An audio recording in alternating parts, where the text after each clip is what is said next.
Bibigyan ko po ng isang puntos kuya si Jaren kasi hindi ko po siya nakikita nga gumagawa ng mga gawaing bahay po. 2 points kuya si Kai. Napapadalas po yung pagiging bata po ni Kai na umabot po sa punto na masyado po siyang nagiging maingay at nakakarindi po kuya. 1 point si JP kuya kasi po nangunguha po siya ng pagkain po na hindi sa kanya at hindi po nagpapaalam. 2 points si Fiang kuya kasi po pinapalitan niya po yung tinapay namin ng matigas po kuya na nanggaling po sa drawer. I give 1 point to Rain Kuya because I'd say out of everyone in the group, she contributed the least for ideas during the task. I give 2 points to Kai po Kuya.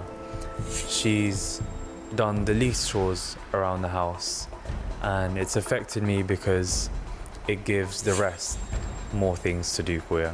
Binibigyan ko po ng 1 point si JP. Madami na siyang nakukuhang bread kahit hindi sa kanya, including mine na rin. 2 points si Jaren. Napapadalas na siyang nagbibiro and sometimes he doesn't know when to stop already kahit napipikon na po kami. 1 point si Jaren kasi po sa gawaing bahay, when we need assistance, nagrereklamo po siya minsan.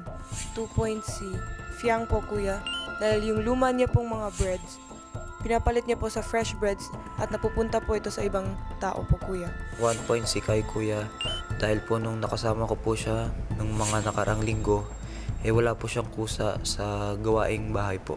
2 points si Fiang po kuya kasi bastos po siya at wala pong galang sa pagsagot po sa akin kuya kahit nagtatanong po ako ng mabuti po.